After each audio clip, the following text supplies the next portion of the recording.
எல்லாம் வல்ல அல்லாஹ்வின் அன்பும் மேலான கருணையும் நமக்கெல்லாம் வந்து சேரட்டுமாக. நமது உயிரினும் மேலான கண்மணி ஆத்தமுன் நபியின் முஹம்மது ரசூலுல்லாஹி ஸல்லல்லாஹு அலைஹி வஸல்லம் அவர்களின் அன்பையும் ஷஃபாஅத்தையும் பெறுவதற்கு அல்லாஹ் நம் எல்லோருக்கும் தௌஃபீக் செய்வானாக. வல்ல ரஹ்மான் நமக்கும் நம்முடைய பெற்றோர், மனைவி, மக்கள், குடும்பத்தார் யாவருக்கும் உயிர் உள்ள வரையிலும் உடல் சுகத்தை நசீபாக்கி தருவானாக. மருத்துவமனை கஷ்டம், அதன் சிரமம், செலவுகளிலிருந்து நிரந்தரமான பாதுகாப்பை அல்லாஹ் நம் எல்லோருக்கும் கொடுத்தருள் புரிவானாக. வானம் பூமியினுடைய ஆபத்துகளை விட்டும், முசீபத்துகளை விட்டும், கெட்ட முடிவுகளை விட்டும் நம்மையும் நம் குடும்பத்தையும் பாதுகாத்து அருள் புரிவானாக. அவனுடைய படைப்புகளின் தீங்குகள் அனைத்திலிருந்தும் நம்மையும் நம் சமூகத்தையும் காத்தருள் புரிவானாக. அல்லாஹுவின் பேரருளால் நமது உயிரினும் மேலான கண்மணி நபிகள் நாயகம் ஸல்லல்லாஹு அலைஹி வஸல்லம் அவர்களின் மிகச்சிறப்பான வாழ்க்கை வழிகாட்டுதலை, அவர்களின் பாக்கியம் நிறைந்த அருமை குடும்பத்தார்களை நினைவு கூர்ந்து பார்க்கிற ஒரு நல்ல நசீபுகளை அல்லாஹ் நமக்கு வழங்கியிருக்கிறார். இங்கே கண்மணி ரசூலுல்லாஹி ஸல்லல்லாஹு அலைஹி வஸல்லம் தன் தோழர்கள் எல்லோரிடத்திலும் ரொம்பவே திருப்தியோடு நடந்து கொள்கிறார்கள். வித்தியாசம் பார்ப்பதில்லை. சாதாரண சஹாபியும் நான் நபி பெருமானாரோடு நெருக்கமாக இருக்கிறேன் என்று உணரும் வகையில் நடப்பார்கள். அவர் ஒரு சாதாரண சஹாபி, ஒரு கிராமவாசி கூட பெருமானார் ஸல்லல்லாஹு அலைஹி வஸல்லம் அவர்களோடு நெருக்கம் வைத்து விட்டால் நான் நபியோடு, நபி என்னோடு என்று சொல்லும் அளவிற்கு உத்தம நபி ஸல்லல்லாஹு அலைஹி வஸல்லம் அவர்களின் மனங்களை கவர்ந்திருக்கிறார்கள், உள்ளங்களிலே இடம் பிடித்திருக்கிறார்கள். இங்கே சய்யிதுனா அலியுல் கர்ரமல்லாஹ் அண்ணல் எம்பெருமானின் குடும்பத்தை குறித்து பேச வருகிற போது அலி ரலியல்லாஹு அன்ஹுவை விட்டு நாம் பேச முடியாது. அவர்கள் ஆற்றல் மிக்க மாமனிதர், எல்லா துறை சார்ந்த இடத்திலும் முதன்மை இடம். சில பேருக்கு சில திறமை இருக்கும், சில திறமை இருக்காது. போர்க்களத்தில் வீரம் சொரிந்த பல பேர் அறிவுலகத்தில் அந்த ஆற்றலை பெற்றிருக்க மாட்டார்கள். அறிவுலகத்தில் ஆற்றல் பெற்ற பல பேர் சமூக மன்றத்தில் அந்தஸ்து பெற்றிருக்க மாட்டார்கள். சய்யிதுனா அலி ரலியல்லாஹு அன்ஹு எல்லா துறைகளிலும் கால் பதித்தார்கள் என்பதை தாண்டி முதன்மை இடத்தை பெறுகிறார்கள். உத்தம நபி ஸல்லல்லாஹு அலைஹி வஸல்லம் பாராட்ட வருகிற போது அலியும் மின்னி, அலி எண்ணில் உள்ளவர் என்றார்கள். அலி எண்ணில் ஒரு பங்கு, வானமின் அலி, நான் அலி அவர்களில் நின்றும் உள்ளவன், என்னில் அலியும் அலி உள்ளே நானும். எவ்வளோ பெரிய வார்த்தை! யார்? மாநபி ஸல்லல்லாஹு அலைஹி வஸல்லம், சய்யிதுனா ஸல்லல்லாஹு அலைஹி வஸல்லம் அறிவுலகத்தின் மேதை என்றவர்களை பாராட்டுகிறார்கள். ரசூல் ஸல்லல்லாஹு அலைஹி வஸல்லம் குடும்பத்தோடு தொடர்பு என்பதை விட குடும்பத்தில் ஒருவராகவே அங்கீகாரம். ஒரு வகையில் அலி இப்னு அபீ தாலிப், மாநபி அவர்களை வார்த்தெடுத்து வளர்த்தவர்கள் அபூ தாலிப். அபூ தாலிப் பெற்றெடுத்த பிள்ளைதான் அலி. அபூ தாலிப் 8 வயதில் நபி பெருமானார் ஸல்லல்லாஹு அலைஹி வஸல்லத்திற்கு பொறுப்பெடுக்கிறார்கள்.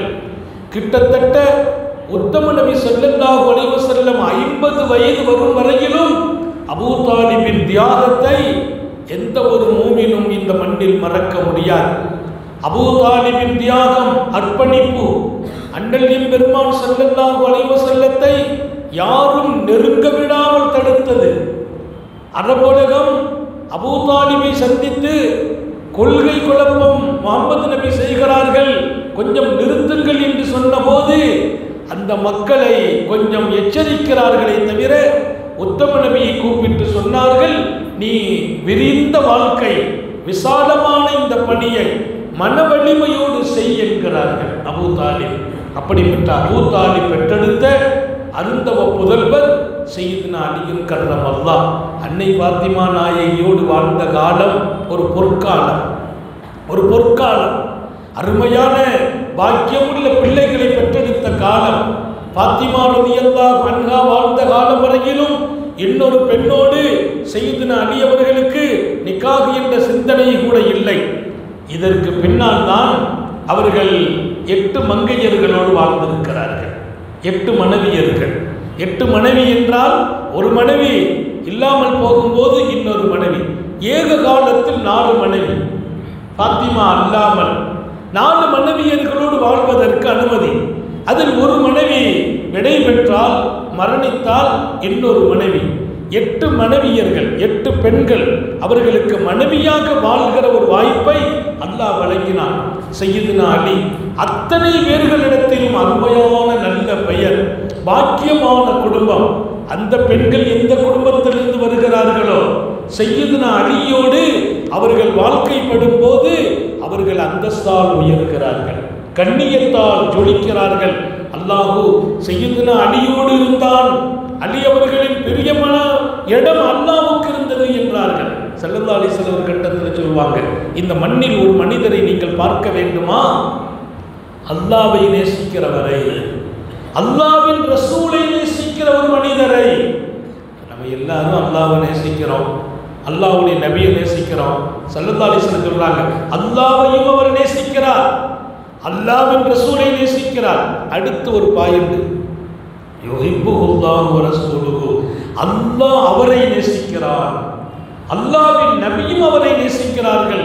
அப்படிப்பட்டவர் யார் என்று கேட்கிறார்கள். ஸல்லல்லாஹு அலைஹி வஸல்லம் ஒரு களம், ஹைபர் களம் போர்க்களத்தின் போது அந்த கொடி அவங்க கையில் கொடுக்கிற போது சொன்ன வார்த்தை அது, அல்லாஹ்வையும் ரசூலையும் அவர் நேசிக்கிறார், அல்லாஹ்வும் ரசூலும் அவரை நேசிக்கிறார்கள், அதுதான் என் அலி என்றார்கள் ஸல்லல்லாஹு அலைஹி வஸல்லம். அல்லாஹ் அந்த சிபத்தை நம்ம எல்லாருக்கும் நசீபாக்குவானாக. நம்ம அல்லாஹ்வை நேசிக்காமலாம் வாழ போறது இல்லை. அல்லாஹ்வின் நபி முஹம்மது ஸல்லல்லாஹு அலைஹி வஸல்லம் அவர்களை நாம் நேசிக்காமல் இருக்க போவதில்லை. அல்லாஹ் நம்மை நேசிக்கிறார், முஹம்மது ரசூலுல்லாஹ் நம்மை நேசிக்கிறார் ஸல்லல்லாஹு அலைஹி வஸல்லம். அந்த பாக்கியம் சையதுனா அலி ரலியல்லாஹு அன்ஹு இருந்தது. ஒரு தடவை உயர்தரமான பறவை இறைச்சி பெருமானாருக்கு கொண்டு கொடுக்கப்பட்டுச்சு. ரொம்ப உயர்வான பறவை, பெருமானார் விரும்பின அந்த இறைச்சி, அது பொறிச்சு கொண்டு வைக்கப்பட்டிருக்கு.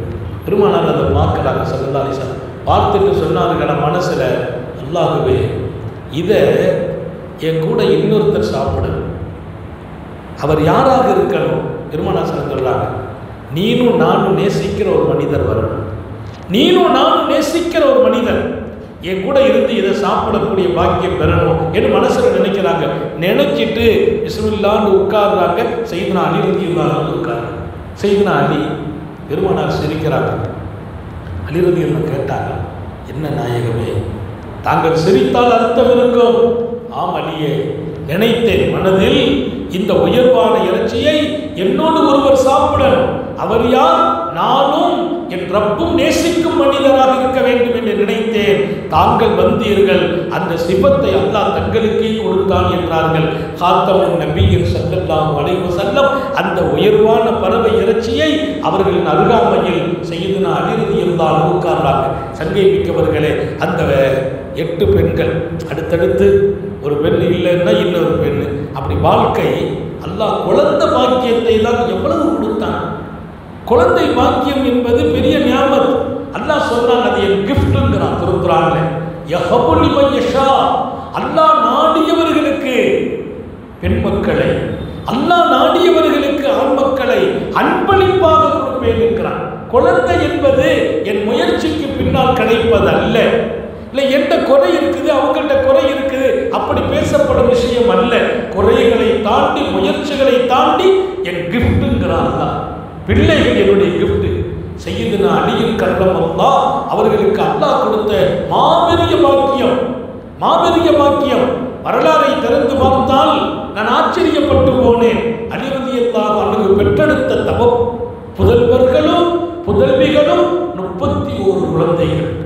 அலி அவர்களுக்கு 31 குழந்தைகள், 14 ஆண் மக்கள். 14 ஆண் மக்கள். இன்றைக்கு நீங்கள் பார்க்கலாம், யார் இவர்களின் தந்தை அலி. எவ்வளவு பெரிய பாக்கியம்! அல்லாஹ்வால் நேசிக்கப்பட்ட மாமனிதர். 31 குழந்தைகளை அல்லாஹ் கொடுக்கிறான். 14 ஆண் மக்கள். சையதுனா அலி ரலியல்லாஹு அன்ஹு அவர்களுக்கு 17 பெண் மக்கள். 17 பெண் மக்கள், 14 ஆண் மக்களை ரப்புல் ஆலமீன் அவர்கள் பெற்றெடுக்க செய்தான். அத்தனை பேர்களும் இந்த மண்ணில் ஜொலிக்கும் நசீபை அல்லாஹ்வும் கொடுத்தான். அத்தகைய குடும்ப வாழ்க்கையிலும் மகத்தான இடம் கண்மணி நபி பெருமானார் ஸல்லல்லாஹு அலைஹி வஸல்லம் அவர்களின் பாசறையில் வளர்ந்த அலி இப்னு அபீ தாலிப் ரலியல்லாஹு அன்ஹு. வாலிபம் என்பதும் வீரம் என்பதும் அலி அவர்களுக்கு சொந்தம். வாலிபத்தை ரசூல் பாராட்டுவாங்க. லட்சக்கணக்கான இளைஞர்கள் உண்டு. லாபத்தா இல்லா அலி, என் அலி போல் எந்த வாலிபர்களும் இல்லை என்றார். வாலிபர்களா? என் அலிதான் வாலிபர். எத்தனை வாலிபர்கள், எத்தனை இளைஞர்கள், மாணவியை சுற்றி இருந்தவர்கள், பெருமானாரை கொண்டு ஈமான் கொண்டவர்கள், பெருமானாரோடு போர்க்களத்தில் கலந்து கொண்டவர்கள், நபி பெருமானாரோடு தோள் கொடுத்தவர்கள். முதியவர்களை விட இளைஞர்கள் அதிகம். ஆனால் ஸல்லல்லாஹு அலைஹி வஸல்லம் என் அலி போல் எந்த இளைஞரும் இல்லை என்று சொல்லும் அளவிற்கு சையதுனா அலி அவர்கள் வீரம் சொரிந்த மாமனிதர். ஸல்லல்லாஹு அலைஹி வஸல்லம் தபூக் யுத்தத்துக்கு போறாங்க. போற போது வீரர்களை ஒன்றிணைக்கிறாங்க. அலி ரலியல்லாஹு அன்ஹு கூப்பிட்டு சொன்னாங்களா, அலி நீங்க போருக்கு வர வேண்டாம், நீங்கள் வர வேண்டாம், நாங்கள் போகிறோம், நீங்கள் ஊரில் இருங்கன்னா. ரொம்பவே வியந்து போயிட்டாங்க அலி. ஏன்னா போர்க்களம் அலியின் பெருமையை பேசும், அலியின் வீரத்தை பேசும். வீரம் சொரிந்த அலி, அலி ரலியல்லாஹு அன்ஹுவை சிங்கம் என்பார்கள். அப்படிப்பட்ட மாபெரிய மனிதர். அவங்க உம்மா பேர் வைத்தாங்க ஹைதர் அலி. அவங்க அசல் பேர் ஹைதர் அலி. ஹைதர் அலி என்றால் சிங்கம் என்று பொருள். ஹைதர்னாலே சிங்கம் தான். அவங்க உம்மா வச்ச பேர். அவங்க சொன்னாங்க போர்க்களத்தில், அன்னல்லதி சம்மத்னி உம்மி ஹைதரா. நான் யாரு தெரியுமா? போர்க்களத்தில் வீரம் பேசுவார்கள். நான் யாரு தெரியுமா? அன்னல்லதி சம்மத்னி உம்மி ஹைதரா. என் தாய் எனக்கு ஹைதர் என்று பெயர் வைத்தார்கள். மோதி பாருங்கள் என்பார்கள், மோதி பாருங்கள் என்பார்கள். போர்க்களம் ஹஸரத் அலி இறங்கினால் விரண்டோடுவார்கள் எதிரிகள். இங்கே உத்தம நபி ஸல்லல்லாஹு அலைஹி வஸல்லம் தபூக் தூரமான இடத்திற்கு போற போர்க்களம். நீங்க ஊர்ல இருக்கீங்கன்னா ரொம்பவே திகைத்து போனாங்க. இது சும்மா சொல்றாங்களோ? அந்த யுத்தத்துக்கு வீரர்கள் தேவை. அலி இல்லாமலா? மாநபி ஸல்லல்லாஹு அலைஹி வஸல்லம் கலந்து கொண்ட பல யுத்தங்கள் இல்லை, அதிகமான யுத்தங்களில் அலி அவர்களுக்கு மிகப்பெரிய இடம் உண்டு. நீங்க ஊர்ல இருங்க, என்ன யாரும் சொல்லலாம். அவங்க சொன்ன வார்த்தை, என்னை எங்கே இருக்க சொல்கிறீர்கள்? பெண்கள் அல்லவா ஊரில் இருப்பார்கள்? ஊரில் இருக்கிறவங்க யாரு? உடல்நல முடியாதவங்க, சிறுவர்கள், பெண்கள். என்ன பெண்களோடு இருக்க சொன்னீங்களா? யாரும் சொல்லலாம். அத்தஹல்லமுனி மாசுபியானி உன்னிசா, பெண்களோடு நான் இருக்க வேண்டும். என்ன யாரும் சொல்லலாம் கேட்டேன். இல்லை அலி, மூசா அலைஹிஸ்ஸலாம் தூர்சினாவுக்கு போனாங்க. அப்படி போகிற போது மக்களின் பொறுப்பில் தன் சகோதரர் ஹாரூன் அலைஹிஸ்ஸலாத்தை விட்டுட்டு போனாங்க. தாங்கள் இப்போது மூசா நபிக்கு ஹாரூனை போல் எனக்கு நீங்கள் என்றார். மூசா நபிக்கு ஹாரூனை போல சமூக பொறுப்பை தன் சகோதரர் ஹாரூன் நபி இடத்துல விட்டுட்டு போறாங்க. அதே போல் மதீனாவின் பொறுப்பை உங்களுக்கு ஒப்படைத்து விட்டு விடைபெறுகிறேன், நீங்கள் உட்கார வேண்டும் என்றார்கள். ஒரு வார்த்தை சேர்த்து சொன்னாங்க, மூசா நபியோடு பாதுகாப்புக்கு இருந்த ஹாரூன் அல்லாஹ் நபி ஆக்கிட்டான். ஹாரூன் நபி ஆகிட்டாங்க. மூசா ஹாரூன் 2 பேர் நபி. ஆனால் உங்களை ஹாரூனின் ஸ்தானம். ஆனால் எனக்கு பின்னால் நபி இல்லை. நான் நபிய பாதி. யாராவது ஹாரூனின் ஸ்தானம் அலி.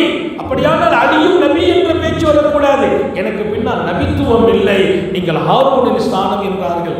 அப்புறம் தான் ரகசியம் விளங்குச்சு. மதீனாவில் இருந்த சில பேர் எதிரிகள் திட்டமிட்டு வைத்தார்களாம்.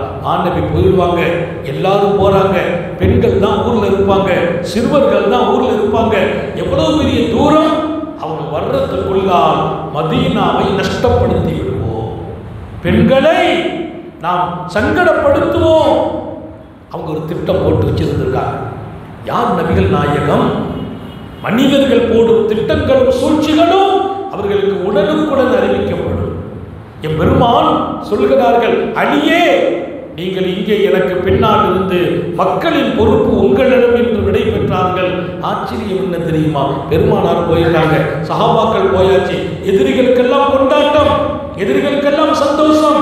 ஒரு நாள் 2 நாளில் மதீனாவை க்ளோஸ் பண்ணி விடுவோம், பெண்களை எல்லாம் இல்லாமல் ஆக்கி விடுவோம் என்ற மமதை. பெருமானார் சஹாபாக்கெல்லாம் போன பின்னால மதீனா உள்ளுக்குள்ள வந்து ஒரு ரவுண்டுக்கு வர்றாங்க. செய்து அலி நடமாடுகிறார்கள். அலியை பார்த்த எதிரிகள் மிரண்டு போயிட்டாங்க.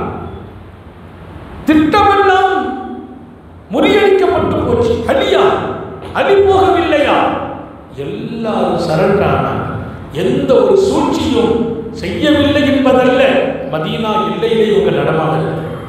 அலியை பார்த்த உடனே பெருமானார் எத்தனை பெரிய திட்டம், நாங்கள் போருக்கு போகிறோம், எல்லோரும் போன பின்னால் இங்கே சூழ்ச்சி நடக்கலாம், அலி அவர்களே தாங்கள் இருங்கள், நீங்கள் ஒருத்தர் இருந்தால் போதும், அலி ஒருவர். எல்லாரும் சரண். மக்கா மதீனா பாதுகாக்கப்பட்டது, பெண்கள் பாதுகாக்கப்பட்டார்கள், சிறுவர்கள் பாதுகாக்கப்பட்டார்கள். ஏன்? அலி போல் ஒரு வாலிபர் இல்லை என்றார்கள் உத்தம நபி ஸல்லல்லாஹு அலைஹி வஸல்லம். இதை விட சய்யிதுனா அலி ரலியல்லாஹு அன்ஹுவுடைய அந்த அறிவு ஞானம் முதிர்ச்சி எல்லையில்லாத ஒன்று. நேரமே இல்லை அதை குறித்து பேசுறதுக்கு. வீரம் அவர்களுக்கு சொந்தம், வாலிபத்தில் அவர்கள் தனித்தன்மை, வணக்கம் வழிபாடு இபாதத்தில் ஆன்மீகம். அலி ரலியல்லாஹு அன்ஹு கிட்ட போய் தான் இந்த சில்சிலா பூரா போய் சேரும். இமாம் ஹசன் ஹுசைன், தரீகாக்கள், பெரியார்கள், மார்க்கம், அல்லாவின் நெருக்கம், இது போன்ற பணிகள் துவங்குற இடம் அலி. சய்யிதுனா ஸல்லல்லாஹு அலைஹி வஸல்லம் சொல்வாங்க, அன்ன மதீனத்துல் இல்மி வ அலியுல் பாபுஹா, நான் கல்வியின் பட்டணம், நான் கல்வியின் பட்டணம், அதன் நுழைவாசல் சய்யிதுனா அலி. அப்படின்னா கல்வி ஞானத்தின் நுழைவாசல் சய்யிதுனா அலி. ஞான சுரங்கம், ஊற்றெடுக்கும் ஞானம் ஒன்றல்ல இரண்டல்ல குவிந்து கிடக்கிறது. அஜாயிபுல் ஹுக்கும் என்று ஒரு இது இருக்கு, ஆச்சரியமான தீர்ப்புகள். அபூபக்கர் சித்தியக்கின் ஆட்சி காலம், சய்யிதுனா உமர் இப்னு கத்தாபின் ஆட்சி காலம், நாட்டில் ஏற்படுகிற விவகாரங்களில் தீர்ப்புகள் சொல்வதில் சில நெருக்கடிகள் வரும். ஹஜ்ரத் அலி தீர்ப்பு வழங்குவாங்க பாருங்க, எல்லாரும் வியந்து போயிடுவாங்க. ஒரு கட்டம் அவர்களுடைய நுணுக்கமான அறிவால் நடைபெற்ற தீர்ப்புகள் நூற்றுக்கணக்கானவைகள், அவர்களின் அறிவை பேசுகின்ற அந்த மகத்தான நிகழ்வுகள். 1-2 ஞாபகப்படுத்த நான் பிரியப்படுகிறேன். ஒரு கட்டம் சய்யிதுனா அலி ரலியல்லாஹு இடத்துல ஒரு பிரச்சனை. 3 பேர் வர்றாங்க, 3 பேர். அவங்க வந்து கேட்ட கேள்வி, எங்க 3 பேருக்கும் சொத்துல பங்கு கிடைச்சிருக்கு, மௌத்தா பொண்ணுடைய சொத்துல 3 பேருக்கும் பங்கு கிடைச்சிருக்கு. நல்லா கவனிச்சுக்கணும், பாதி விளங்கி பாதி விளங்காம போயிடக்கூடாது. அவர்களின் அறிவு ஞானத்தை பேசாமல் அலி அவர்களின் வரலாறை முடிக்க முடியாது. 3 பேர் சொத்து பெற்றிருக்கிறோம். எப்படி பெற்றோம்னா, ஒருவருக்கு சொத்துல பாதி கிடைச்சிருக்கு, இன்னொருவருக்கு 3/1 பாகம். பெற்றோர்கள்ட்ட இருந்து சொத்து வாங்கும்போது எல்லாருக்கும் சமமா வராது, பாதி சொத்து பெறும். சில பேருக்கு ஒரு மகள் இருந்தாலா அவளுக்கு சொத்துல பாதி கிடைக்கும், சொத்துல பாதி கிடைக்கும். அதே மாதிரி தாய் இருக்கிற பிள்ளைங்க இல்லை, தாய் மட்டும் இருக்கிறாங்க, தாய்க்கு எவ்வளவு கிடைக்கும்? சொத்துல 3/1 பாகம் கிடைக்கும். இதெல்லாம் தனி சட்டம், இங்கே நான் அதற்குள்ளே போகவில்லை. சய்யிதுனா அலி இடத்துல கேட்ட கேள்வி என்ன? நாங்க 3 பேர் சொத்து வாங்குறோம். என்ன சொத்து? வாரி சொத்து. ஒருத்தருக்கு பாதி சொத்து, இன்னொருவருக்கு 3இல் 1 பாகம், இன்னொருவருக்கு 9இல் 1 பாகம். நீங்க பங்கு வச்சு கொடுங்க. சொத்து எங்கப்பா இருக்குது? நெருக்குதுன்னு சொல்லி கொண்டு விட்டாங்க. 17 ஒட்டகம், 17 ஒட்டகம் இருக்கிறது. இந்த 17 ஒட்டகத்தில் இவருக்கு பாதி சொத்தை கொடுக்கணும், இவருக்கு 3இல் 1 பாகம் கொடுக்கணும், இவருக்கு 9இல் 1 பாகம் கொடுக்கணும். ஆனால் ஒட்டகத்தில் கத்தி வச்சிடக்கூடாது, ஒட்டகத்தில் கத்தி வச்சிடக்கூடாது, துண்டு போட்டுடக்கூடாது. துண்டு போடாமல் பங்கு வைக்கணும். யோசிச்சு பாருங்க.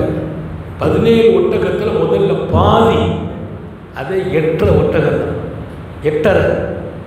17 பாதி எவ்வளவோ? 8.5. அங்கே சிக்கல் வந்துட்டு ஒட்டகத்தை பங்கு வைக்காம முடியாது. 3இல் 1 பாகம், 17 3இல் 1 பாகம் வராது. 3 18, 6 வச்சாதான் 3 வரும், 18. 7 எப்படி? 17 எப்படி? 3இல் 1 பாகம் இருக்கணும், 9இல் 1 பாகம். 18 தான் 9 இருக்கலாம், 17 ஆக சிக்கலான விவகாரம். நான் சொல்ல வருவது, அல்லாஹ் அறிவின் சுரங்கம் செய்தனா அலி சிக்கலான சட்டங்களுக்கு தீர்ப்பு வழங்கியதில் முதல் இடம். 3 பேர் நிற்கிறாங்க. சஹாபாக்கள் எல்லாம் ஆச்சரியப்படுறாங்க. அதில் தள்ளி எப்படி தீர்ப்பு வழங்க போகிறாங்க? அவருக்கு பாதி கொடுக்கணும், 17லிருந்து பாதி, இவருக்கு 17லிருந்து 3இல் 1 பாகம், இவருக்கு 17லிருந்து 9இல் 1 பாகம். இவங்க இருக்கிற இந்த 17 கத்தி வச்சிடக்கூடாது. ஒட்டகத்தில் ஒரு ஒட்டகத்தை வெட்டி உங்களுக்கு பாதி, உங்களுக்கு 3இல் 1 கொடுக்கக்கூடாது, சட்டம் அப்படி. சரிப்பா, தீர்ப்பு தான் வழங்கணும், என் இஷ்டத்தில் விட்டுருங்க, என் இஷ்டத்தில் இதை விட்டுருங்க, உங்கள் இஷ்டம். ஆனால் ஒட்டகத்தில் கத்தி போடக்கூடாது, எங்கள் பாகம் கரெக்டாக வரணும். கூப்பிட்டாங்க அடிமையை, பாபா காதுன்னு சொன்னாங்க. அவர் போயிட்டார், ஒன்றும் புரியல, இன்னும் நாங்கள் போயிட்டாரு. அவர் போய் கொஞ்ச நேரம் கழிச்சு அவர் ஒரு ஒட்டகத்தை கூப்பிட்டு வர்றார்.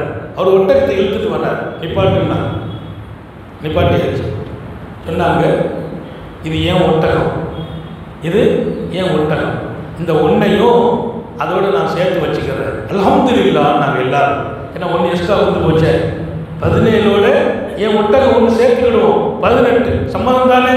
எங்களுக்கு அதிலெல்லாம் கவலை இல்லை, எங்கள் ஒட்டகத்தை வெட்டிடக்கூடாது. சரி, 18 உனக்கு எவ்வளோப்பா? பாதி. பாதி எத்தனை? 18ல் பாதி எத்தனை? 18ல் பாதி எத்தனை? 9. தூக்கிட்டு போ, 9 ஒட்டகம் அவர்கிட்ட கொடுத்தாச்சு. உனக்கு எவ்வளோப்பா? 3இல் 1 பாகம். 18ல் 3இல் 1 எவ்வளோ? 6. நீ தூக்கிட்டு போ. எவ்வளோ முடிஞ்சிருக்கு? 6 9 கொஞ்சமாச்சு கணக்கில் மறுபடியும் சேர்ந்துக்கிடுவோமே. 6 9 15 முடிஞ்சிட்டு அவரை விட்டாங்க. பாப்பா உனக்கு எவ்வளோ? எனக்கு 9இல் 1 பாகம். 18ல் 9இல் 1 எவ்வளோ? 2. இப்படி தூக்கிட்டு போ. ஒரு ஒட்டகம் நிற்கிது. 17 முடிஞ்சு போச்சு, ஒரு ஒட்டகம். இது ஏன் ஒட்டகம், நானே வச்சுக்கிறேன், இது என் ஒட்டகம், நான் வைத்துக் கொள்ளுகிறேன். உனக்கு பாதி கிடைத்ததா? அவன் கிடைச்சிச்சு. உனக்கு 3இல் 1 கிடைச்சிட்டு, உனக்கு 6இல் 1 கிடைச்சிட்டு, 9இல் 1. அல்ஹம்துலில்லாஹ் போங்க. சஹாபிகள் மூக்கில் அவர்கள் வைத்து பார்த்தார்கள். எத்தனை அறிவார்ந்த மனிதர், எத்தனை அறிவார்ந்த மனிதர். சில பேருக்கு விளங்கி, சில பேருக்கு விளங்காமல் இருக்கலாம். நீங்கள் பிறகு தனியாக கேசட்டை போட்டு கேட்டு கொஞ்சம் யோசிச்சிங்கன்னா அதனுடைய ஆழம் புரியும். 17ஐ உடைக்காமல் பங்கு வைக்க வேண்டும், உடைக்காமல் 17ஐ பங்கு வைக்கணும். பாதியாக, 3இல் 1ஆக, 9இல் 1ஆக சாத்தியமே இல்லை. அதே சமயம் சொன்னார்கள், உனக்கு பாதியை தந்து விடுவேன், உனக்கு 3இல் 1 தருவேன், உனக்கு 9இல் 1 தருவேன், ஆனால் ஏன் இஷ்டம், விட்டுறோம்னாங்க. தன் ஒட்டகத்தை ஒன்றை ஜாயின் பண்ணி பங்கு கரெக்டாக கொடுத்தாங்க, கொடுத்துட்டு ஒன்று கொண்டு போயிட்டாங்க. கரெக்டாக நடந்துச்சு. எவ்வளவு பெரிய அறிவார்ந்தவர்கள், பாராட்டுக்குரியது. உத்தம நபி ஸல்லல்லாஹு அலைஹி வஸல்லம் காலத்தில் நடந்த நிகழ்வோ. பெருமானார் ஸல்லல்லாஹு அலைஹி வஸல்லத்தில் ஒருத்தர் வந்தார். யார சொல்லலாம், இந்த மாடு எங்கள் கழுதையை முட்டி கொண்டு போட்டுருது, மாடு கழுதையை முட்டி கொண்டு போட்டுச்சு, கழுதை மூத்தா போச்சு, மாடு கொண்டு போட்டுச்சு. உடனே பெருமானார், சரிப்பா அபூபக்கர்கிட்ட போய் கேளு, தீர்ப்பு சொல்லுவாங்க. அபூபக்கர் சித்திக்கிட்ட போ. நேராக அபூபக்கர்கிட்ட வந்தார். என்னப்பா, நபி அவங்க அனுப்பி வச்சாங்க, என்ன பிரச்சனை? எங்கள் மாடு, ஏதோ ஒரு மாடு வந்து எங்கள் ஒட்டகம், எங்கள் கழுதையை கொண்டு போட்டுச்சு, எங்களுக்கு அதுக்கு தீர்ப்பு வேணும். என்னப்பா தீர்ப்பு? மாடு கழுதை ரெண்டும் பகுத்தறிவு இல்லாத பொருள், அதுக்கு என்ன தெரியும்? ரெண்டுக்குமே பகுத்தறிவு கிடையாது. பகுத்தறிவு இல்லாத ஒரு ஜீவனை கொன்னா அதுக்கெல்லாம் ஒன்றும் கிடையாதுப்பா, முடிஞ்சு போச்சு கதை, உங்கள் கழுதை அவ்வளோதான் அனுப்பி வச்சுட்டாங்க. அவர் பார்த்தாரு, நேரம் நம்பிட்டு வந்தார். இப்படி போய் சொன்னேன், ஹஜ்ரத் சித்திகுல் அக்பர் அதுக்கெல்லாம் ஒன்றும் பரிகாரம் இல்லைன்ட்டாங்க. சரி உமர்கிட்ட போங்கன்னாங்க ஸல்லல்லாஹு அலைஹி வஸல்லம். செய்தினா உமர் இப்னு கத்தாப் வந்தார். என்ன பிரச்சனை? ஏதோ ஒரு வீட்டு மாடு எங்கள் கழுதையை கொண்டு போட்டுச்சு. அப்படியா? மாடு கழுதையை கொண்டு என்ன பண்ண முடியும்? ரெண்டுக்கும் அறிவாக இருக்குது, அறிவுலாம் இல்லையே, அது ஒன்றும் பண்ண முடியாதுப்பா, அவ்வளோதான் உங்கள் கழுதைன்ட்டாங்க. அவருக்கு ஒன்றும் ஓடலை. பெரிய பெரிய சாம்பாக்கள்லாம் இப்படி தீர்ப்பு வழங்குறாங்களே. மீண்டும் மறுக்கிறார். பெருமானார் அலிட்ட போங்கன்னா அலி ரலியல்லாஹு அன்ஹு மாடு கழுதையை கொண்டு போட்டுச்சு. அப்படியா? ஓகே. மாடு கழுதையை கொண்டது கரெக்டு. கழுதை மாடு கட்டி போட்ட சேஃப்டியான இடத்துக்குள் வந்ததா? கேள்விகளங்க. மாடை கட்டி போட்டிருக்கிறாரு, அவர் மாட்டினுடைய தோட்டம், அது மாடு பாதுகாக்கப்படும் இடம், அதற்குள் கழுதை வந்ததா? இல்லை. கழுதை பாதுகாக்கப்படும் இடத்துக்குள்ளே மாடு போச்சாங்க. மாடு போனது கழுதை பாதுகாக்கிற இடத்துக்குள்ளேயா, அல்லது மாடு கட்டி போடப்பட்ட இடத்துக்குள்ள கழுதை வந்துச்சா? அவர் யோசிக்கிறாரு, இது எதை சொன்னால் கரெக்டாக இருக்கும்? யோசிக்காத, நடந்ததை சொல்லு, நடந்ததை சொல்லுப்பா, நான் தீர்ப்பு வழங்குறேன்னா. உலகத்தையே வியக்க வைத்த தீர்ப்பு சொன்னாங்களா? மாடு கட்டி போடப்பட்டிருக்கிறது, மாடு அதற்குள்ள தொழுவத்துக்குள்ளே அது கிடந்தது, கழுதை அத்துமீறி உள்ள வந்துச்சு, மாடு அதை முட்டுச்சு, சண்டை போட்டுச்சு, கழுதை மோத்தா போயிட்டு எந்த ஒரு கூலியும் இல்லை. ஏன்? வரம்பு மீறி உள்ள வந்தது கழுதை, மாடு அது இடத்துக்குள்ளே தான் இருந்தது. அதே சமயம் கழுதையை கட்டி போட்டிருக்கிற கழுதைக்கு உள்ள பாதுகாப்பு இடத்துக்குள்ளே கழுதை இருக்குது. மாடு அத்துமீறி உள்ள வந்ததா? கழுதையை கொன்று விட்டதா? மாட்டுக்கு சொந்தக்காரன் கழுதைக்கு பகரம் கொடுக்க வேண்டும். நபிகள் நாயகம் ஸல்லல்லாஹு அலைஹி வஸல்லம் செய்தி போச்சு. சொன்னாங்களா, அல்லாஹ்வின் தீர்ப்பல்லவா இந்த தீர்ப்பு, என் அடி வழங்கிய தீர்ப்பு அல்லாஹ்வின் தீர்ப்பு என்றார்கள். ஏன்? பாதுகாக்கப்பட்ட இடத்துக்குள்ளே, பாதுகாக்கப்பட்ட இடத்துக்குள்ளே கழுதை பாதுகாக்கப்பட்டிருக்குது, அது உள்ள இடத்துல நிற்குது, அதுக்கு சுற்றி அந்த மனுஷன் வேலியை போட்டிருக்கான், வேலியை தாண்டி மாடு உள்ள வந்து கழுதையை கொண்டுச்சுன்னா அந்த மாட்டுக்கு சொந்தக்காரன் கழுதைக்குள்ள அமௌண்ட்டை கொடுத்துடணும் என்றார்கள். அந்த தீர்ப்பை பாராட்டினார்கள் உத்தம நபிகள் ஸல்லல்லாஹு அலைஹி வஸல்லம். ஒரு மாபெரிய அறிவில் மிகச்சிறந்த இடம். சய்யிதுனா அலியினுடைய தீர்ப்பை பேசணும்னா கொஞ்சம் நாம கிரகிச்சு தான் பேசணும். விளங்குறவங்களும் ரொம்ப நிதானமாக விளங்கணும். எங்க போய் மாத்தி மாட்டை கொண்டுட்டாங்களா, கழுதை கொண்டுட்டாங்களா, என்னத்தையாச்சும் பேசக்கூடாது. விஷயம் என்ன?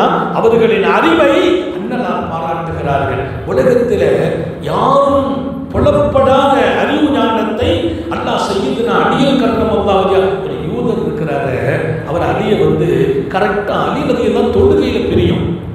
தக்பீர் கட்டினா ரொம்ப நேரம் நிற்பாங்க, தக்பீர் கட்டினா ரொம்ப நேரம், இபாதத்தில் இன்பம், நேரம் வந்ததா தாமதிக்க மாட்டார்கள்.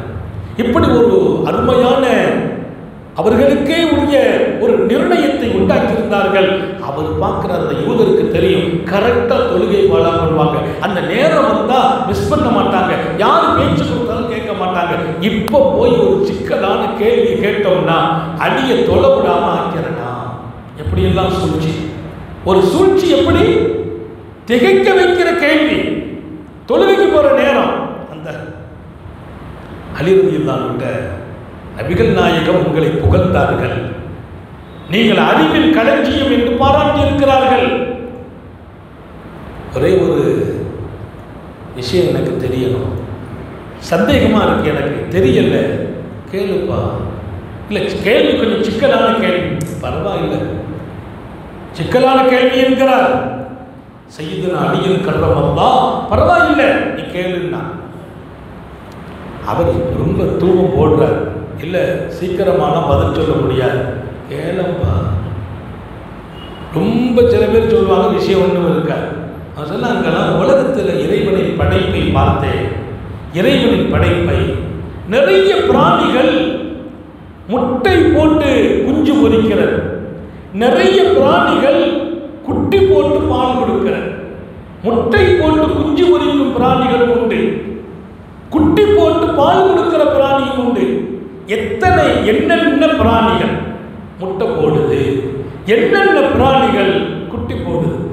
எங்கேருந்து என்ன லட்சக்கணக்கான படைப்புகளை அல்லாஹ் படைத்தான். மூட்டை பூச்சியில் இருந்து கொசுக்கள் வரையிலும், மூட்டை பூச்சிகள், கொசுக்கள், யானை போன்ற பிரமாண்டமான படைப்புகள். இதில் பல பிராணிகள் குட்டி போடுது, பல பிராணிகள் முட்டை போடுது. முட்டை போடும் பிராணி எது, குட்டி போடும் பிராணி எது, எதெல்லாம்? அவ்வளவுதானா? இது பெரிய மேட்டர், சிம்பிள் தானே பாட்டான். அவர் பார்த்தாரு, ஒரு எண்ணி சொல்றதுக்கு 5 மணி நேரம் ஆகுமே. ஒன்றும் இல்லைப்பா, நம்ம அல்லாஹ்வுடைய படைப்பை பாரு. எந்தெந்த பிராணிகளுக்கெல்லாம் காது வெளியில இருக்குன்னு பாரு. எந்தெந்த பிராணிகளுக்கு காது வெளியில இருக்கு. மனுஷனை பார்த்தியா, காது வெளியில இருக்குது. ஆட்டை பார்த்தியா, காது வெளியில இருக்குது. மாட்டை பாரு, காது வெளியில இருக்கு. காது வெளியில் இருக்கிற பிராணிகள் எல்லாம் குட்டி போட்டு பால் கொடுக்கும். காது உள்ள இருக்குது, காது உள்ள இருக்கும். கோழியை பார், கோழியை பார், புறாவை பார், காது உள்ள இருக்கும், காது வெளியில தெரியாது. காது உள்ள இருக்கும் பிராணிகள் முட்டை போட்டு குஞ்சு பொரிக்கும் என்றார். காது வெளியே இருந்தால் குட்டி போடும், காது உள்ள இருந்தால் முட்டை பொரிக்கும். அவர் பார்த்தார், உலகத்தை பூரா ஒத்த வார்த்தையில் லட்சோபலட்சை ஆண்டவனின் படைப்புகளை ஒரே வார்த்தையில், காது வெளியில இருக்குதா, அது பூரா குட்டி தான் போடும். காது உள்ள இருக்கா, அதெல்லாம் முட்டை தான் பொரிக்கும், முட்டை போட்டு கொஞ்சம் பொரிக்கும். அல்ஹம்துலில்லாஹ். எந்த அளவிற்கு நான் படித்தேன். அந்த யூதர் அந்த கேள்விக்கான பதிலை அவர்கள் சொன்னபோது அவர் வியந்து போனார், ஆச்சரியப்பட்டார். அலியின் கர்ரமல்லாஹ்வின் கரத்தை பிடித்து வாழ்த்து சொல்கிறார். மாமனிதர் நபி பெருமானார் உங்களை அறிவின் களஞ்சியம் என்று சொன்னார்களே, அது எத்தனை பொருத்தமான செய்தி. ஆயிரக்கணக்கான சட்டங்களை எளிய வழியில், ஜனாதிபதியாக உமர் ரலியல்லாஹு இருக்கிற போது சில பிரச்சனை வரும், அலியை கூப்பிடுவாங்க. அதான் ஒரு கட்டத்தில் சொன்னாங்க, லவ்லா அலியின் லஅலக உமர், இந்த அலி இல்லைன்னா உமர் நஷ்டமா போயிடுவேன். அலி மட்டும் இல்லை, உமர் நஷ்டம். இந்த உமர் பல இடத்தில் என்னை தூக்கி நிறுத்தியவர்கள் சையதுனா அலியின் கர்ரமல்லாஹு வஜ்ஹா என்று சொல்கிறார்கள். சையதுனா உமர் இப்னு கத்தாப் ரலியல்லாஹு அன்ஹு ஆற்றல் மிக்க அறிவில் சிகரமாக திகழ்கிறார்கள், போர்க்களத்தின் வீரராக திகழ்கிறார்கள். இதற்கெல்லாம் மேலால் அன்பு காட்டுகின்ற, அரவணைக்கின்ற மாபெரிய சக்தி சையதுனா அலி ரலியல்லாஹு அன்ஹு ஸல்லல்லாஹு அலைஹி வஸல்லம் அரசியல் ஆளுமையாக அவர்களை ஆக்கினார்கள். 4வது கலீஃபா, இஸ்லாமிய 4வது கலீஃபா.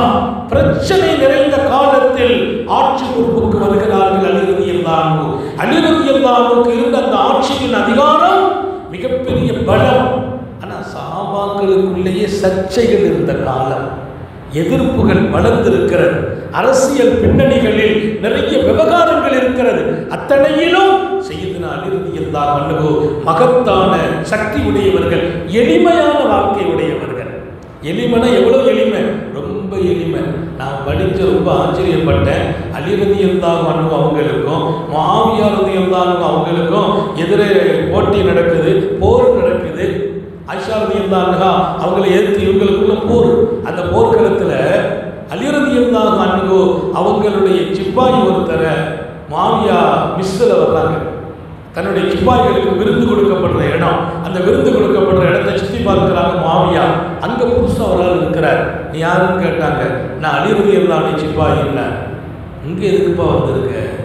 அந்த போர்க்களத்தில் உள்ளவர். இங்கே எதிரணி, இங்கே அம்பா சாப்பாடுகள் நல்லா இருக்குதுங்க, இங்கே சாப்பாடு நல்லா இருக்குது, ருசியாக இருக்குது, அதனால இருக்க வந்தேன். ஆனால் அப்போ ஏப்பா எங்கள் கூட சேரல, போருக்கு இங்கே வரலையப்பா. இல்லை, எனக்கு அலியை தான் பிடிக்குங்க, எனக்கு அலியை பிடிக்கும், அலியினுடைய கொள்கை பிடிக்கும். அதனால போர்க்களத்தில் அவர்களோடு அங்கே சாப்பாடுலாம் சரியில்லை, ஏன்னா அவங்ககிட்ட வசதி இல்லை. இங்கே சாப்பாடு நல்லா இருக்குது, சாப்பாடுக்கு இந்த மிஸ்ஸுக்கு வந்துருவேன், போருக்கு அவங்க கூட இருப்பேன். நான் எப்படி இருக்கும் மாவியாவுக்கு? மாவியாவுக்கு எப்படி இருக்கும்? நான் சொல்ல வருகிற செய்தி, அடியில் கர்ரமல்லாஹு வஜ்ஹா போர்க்களம் என்று வந்த போதிலும், சிப்பாய்களுக்கு உணவளிக்க வேண்டும் என்று வந்த போதிலும் பெரிய தகவலான ஏற்பாடுகள்லாம் ஒன்றும் இல்லை. எளிய வாழ்க்கை, சாதாரண வாழ்க்கை. ஒருவர் அலியை குறை சொன்னார், இமாம் புகாரி எழுதுவார், அலி யார் என்று ஒருவர் குறை சொன்னார். அதற்கு அலி ரலியல்லாஹு அன்ஹுவின் வீட்டை அந்த சஹாபி காட்டினாங்களா, யாரை பார்த்து? அலியா, இந்த பாரு, இதான் அலியின் வீடு, இதான் ஆமா கூரை போட்டிருக்கிற வீடு, மத்தியில் சில கூரைகள் பிஞ்சி இருக்கிறது. நாட்டின் ஜனாதிபதி கூரை வீடு, கூரை வீட்டில் சில பாகம் கிழிந்து கிடக்கிறது, இதுதான் அலியின் வீடு. இப்படிப்பட்ட வாழ்க்கை உள்ளவர்களையா குறை சொல்லுகிறார் என்ற போது அவர் தலை குனிந்து போனார். மாவியா ரலியல்லாஹு அன்ஹு சஹாபாக்களுக்குள் இருந்த தியாகம் என்ன தெரியுமா? அதற்கு மாவியா சரிப்பா. அங்க ஒரே பரபரப்பாயிட்டு, எதிர்காலத்திலிருந்து ஒருத்தர் நம்ம மெஸ்ஸில் உட்கார்ந்து சாப்பிட்றாரு, ஏதோ உளவாளியா இருக்குமோ. அவர் மாவியா சொன்னாங்களா, உளவாளிலாம் இல்லை, அவர் பாவம் சாப்பாடு நல்லா இருக்க வந்திருக்கிறாரு. அவரை கொடுக்க சொன்னாங்க, டெய்லி இங்கே வந்திருப்பாருனாங்க, டெய்லி சாப்பிடுங்க வந்துரு, உனக்கு நம்ம சாப்பாடு பிடிக்குது, அதாச்சும் பிடிச்சிட்டேன், என் கொள்கைதான் பிடிக்கல, சோறு பிடிச்சிட்டு டெய்லி இங்கே வா சொன்னார்கள். இவர்களை ஒன்றும் செய்யாதீர்கள், அதுதான் சஹாபிகள். தன்னுடைய உணவு பிடித்தது என்ற போது உண்ண வந்த ஒருவரை இல்லை என்று சொல்லி அனுப்பிவிடாதீர்கள் என்றார்கள். எளிமையான அரசியல் வாழ்க்கை, நம்பிக்கை அல்லாஹ்வின் மீது, ரசூலின் மீது அபாரமான நம்பிக்கை. செய்யினா அலி கர்ரமல்லாஹ் ஒரு கட்டத்தில் போனாங்க, சஹாபாக்களோட பயணம் சோமில்லாம ஆயிட்டாங்க. சோமில்லாம ஆனாங்கன்னா அலியும் நடக்க முடியல, அலிருதியினால நடக்க முடியல. கூட போன சஹாபிகளுக்கு கவலையாக போச்சு, ஏதாச்சும் நடந்துடக்கூடாது அப்படிங்கிற ஒரு கவலை. அலிருதியினால சொன்னாங்க, நம்ம ஊருக்கு போயிடுவோம், சஹாபாக்கள் ஊருக்கு போயிடுவோம். அலி சிரிச்சாங்க, என்ன விஷயம், பயப்படுறீங்களோ? ஜனாதிபதி போற இடத்துல போகா போயிட்டாங்கன்னு பிரச்சனையாக பயப்படுறீங்களா? ஆமாப்பா, பயமா இருக்குது, நீங்க உடல்நல குறைவா இருக்கிறீங்க, ஏதாவது நடந்துச்சுன்னா சக்கரமா போயிடும் பயணத்தில். அவங்க சொன்ன வார்த்தை, இந்த பயணத்தில் நான் மௌத்தாக மாட்டேன், இந்த பயணத்தில் எனக்கு மௌத்து வராது. நபிகள் நாயகம் ஸல்லல்லாஹு அலைஹி வஸல்லம் சொன்னார்கள், என்னை குறிப்பிட்டு என் அலி கொல்லப்படுவார், தாடி வழியே ரத்தம் வழியும், அவர் ரூஹ் பிரியும், ரத்தம் தாடி வழியே வழியும், ரத்தம் வழிந்து அவர் ஷஹீதாகுவார் என்றார்கள். அந்த நேரம் இன்னும் வரவில்லை என்றார்கள். அலி ரலியல்லாஹு. இப்ப நான் தாடியில ரத்தம் வரல, ஷஹீதாகல, ஷஹீதாகி தான் கொல்லப்படுவேன். அதனால எனக்கு இந்த யுத்தத்தில், இந்த பயணத்தில் மரணம் வராது. அவ்வளவு தூரம் அன்னைக்கு பெருமான் ஸல்லல்லாஹு அலைஹி வஸல்லத்தை நம்பியவர்கள். நான் இங்கே எல்லோருக்கும் சொல்லுகிறேன், அல்லாஹ் சொன்னால் நம்பும் வாழ்க்கை, ரசூல் சொன்னார்களா நம்பும் வாழ்க்கை. என் பெருமான் சொல்லிட்டாங்க, உங்க மௌத்து ஷஹாதத்து தான், நான் சும்மாலாம் மௌத்தாக மாட்டேன், மயக்க மாட்டேன், மௌத்தாக மாட்டேன், கீழே விழுந்து மௌத்தாக மாட்டேன், உடல்நல குறைவாயினால் மௌத்தாக மாட்டேன், ஷஹீதாகியே மரணம் சொன்னார்கள் மாநபி ஸல்லல்லாஹு அலைஹி வஸல்லம். அல்ஹம்துலில்லாஹ், ஷஹீதாக்கப்பட்டார்கள். அவர்களுடைய நாட்டினுடைய ஆட்சி காலத்தில் கொடூரமான ஷஹீத் செய்யினா அலி எங்க அடக்கப்பட்டாங்கிற விவகாரங்கள்லாம் நிறைய இருக்குது, அங்கேயா. ஆனால் செய்யினா அலி அவர்களை நஜப்பிலே அடக்கப்பட்டதாக வரலாற்றின் ஒரு பகுதி இருக்கும். அங்கே நான் ஒரு வாய்ப்பு கிடைத்தது, ஈராக்கினுடைய பகுதியிலே, ஈராக்கினுடைய தேசம், அங்கே நஜப் செய்யினா அலி ரலியல்லாஹு அன்ஹுடைய மக்பரா இருக்கிற இடம். அந்த ஜியாரத்துக்கு போன போது ஆச்சரியப்படும் அளவிற்கு உள்ளே நுழைவதற்கு முடியல, அவ்வளவு கூட்டம், பெரும் கூட்டம். உள்ள நுழைவதற்கு பெரிய பாதுகாப்பு. ஹரம், அந்த இடத்துக்கு சொல்றாங்க, இது ஹரம் அப்படிங்கிறாங்க, பாதுகாக்கப்படுகிறார்கள். எவ்வளவு தூரம் பாதுகாப்பு? செல்போன் கூட வாங்கி வச்சுக்கிறாங்க, செல்போனை வாங்குறாங்க, செக்அப் பண்ணுறாங்க.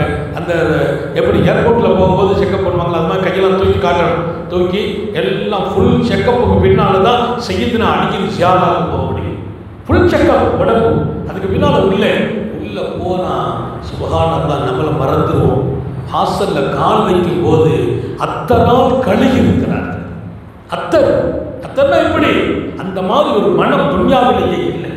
அப்படி ஒரு பிரகாசமாக சய்யிதுனா அலி ரலியல்லாஹு அன்ஹு அடக்கமானார்கள் என்று வரலாற்றில் ஒரு குறிப்பு சொல்வதை போல் நஜபு அவ்வளவு பெரிய மகிழ்ச்சியை, மங்களத்தை, இன்னொரு பக்கம் நறுமணத்தை, மாணவியின் அன்பு குடும்பத்து அருமையான அந்த இளைஞர் சய்யிதுனா அலி அவர்கள் இருக்கும் போதும் மணக்கிறார்கள், மரணித்த பின்னாலும் இன்றைக்கும் மணக்கிறார்கள்.